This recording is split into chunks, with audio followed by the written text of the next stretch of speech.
Mort de Clément Méric, bagarre qui a mal tourné ou assassinat politique, Mike Beves. 4 septembre s'ouvre à la cour d'assises de Paris le procès des agresseurs de Clément Méric, jeune militant antifasciste.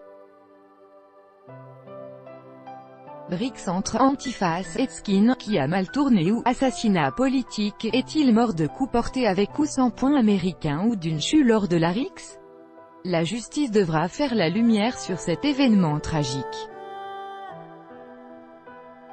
Quel épilogue pour l'affaire Clément Méric? 5 ans après la mort du jeune militant antifasciste de 18 ans, proche du mouvement Action Antifasciste Paris banlieue et étudiant à Sciences Po, il va être encore difficile pour la justice de faire la lumière sur cet événement tragique. Le procès qui s'ouvre à la cour d'assises de Paris, ce mardi 4 septembre et qui devrait durer jusqu'au 14 septembre, va tenter de déterminer les responsabilités. À ce titre, 3 skinheads d'extrême droite dont certains proches, au moment des faits, des mouvements Troisième Voie et Jeunesse nationaliste révolutionnaire, 2 organisations dissoutes par le gouvernement, NDLR, comparaissent pour l'homicide du militant Antifa. Esteban Morillo et Samuel Dufour sont mis en examen pour violences volontaires ayant entraîné la mort sans intention de la donner, et risquent jusqu'à 20 ans d'emprisonnement. Le 3e, Alexandre Hérault, sera jugé pour des violences aggravées, passible de 5 ans d'emprisonnement et 75 000 € d'amende. Les faits se déroulent le 5 juin 2013 aux alentours de 18 h. Des militants antifascistes et des skinheads se rencontrent fortuitement lors d'une vente privée de la marque anglaise Fred Perry, particulièrement appréciée par les 2 camps, qui se déroule dans la rue Caumartin, 9e arrondissement de Paris, à quelques pas de la gare Saint-Lazare. L'altercation qui finira par un drame débute par des provocations verbales. Le groupe de Clément Méric aurait invectivé l'autre groupe, les nazis viennent faire leurs courses, à cause des inscriptions équivoques floquées sur leur t-shirt, White Power, ou encore, 100% pure race. Selon les 3 skinheads, les provocations ont continué, on vous attend à 10 en bas. N'achetez pas trop d'affaires, il va falloir courir. Un vendeur affirme avoir entendu Clément Méric s'adresser au groupe en leur disant « Descendez si vous avez des couilles ». Une quarantaine de minutes plus tard, une altercation physique, cette fois-ci, éclatera entre les 2 groupes, les antifas étant restés sur place, à quelques mètres de la boutique.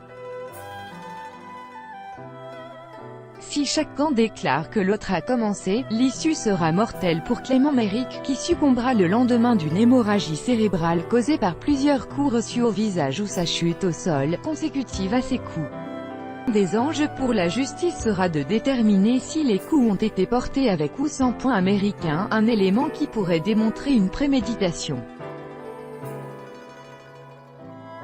Certains témoins déclarent avoir vu Esteban Morillo armé d'un poing américain, d'autres non.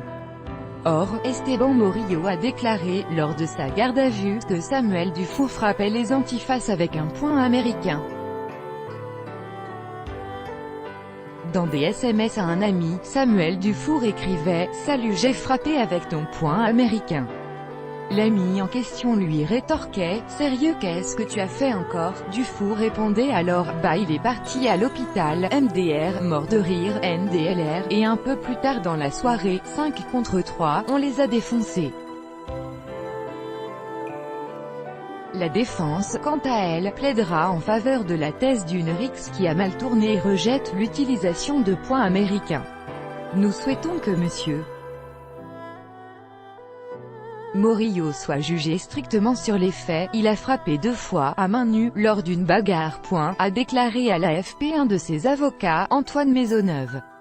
Pour l'avocat de Samuel Dufour, il faut écarter l'idée qu'on serait dans un procès politique. Néanmoins, le Comité pour Clément explique, dans un communiqué, que cette rixe revêt justement un caractère politique. Nous attendons essentiellement que la vérité soit dite publiquement sur les circonstances de la mort de Clément et que la dimension politique de ce crime soit clairement mise en évidence. Les faits ont eu lieu à un moment où la tension entre groupes d'extrême gauche et droite avait atteint son paroxysme.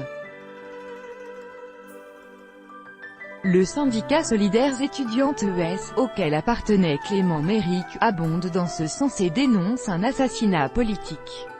En parallèle de ce procès, qui doit répondre aux nombreuses questions en suspens, plusieurs rassemblements en mémoire de Clément Méric seront organisés notamment ce mardi 4 septembre pour la pose d'une plaque commémorative à Havre-Caumartin.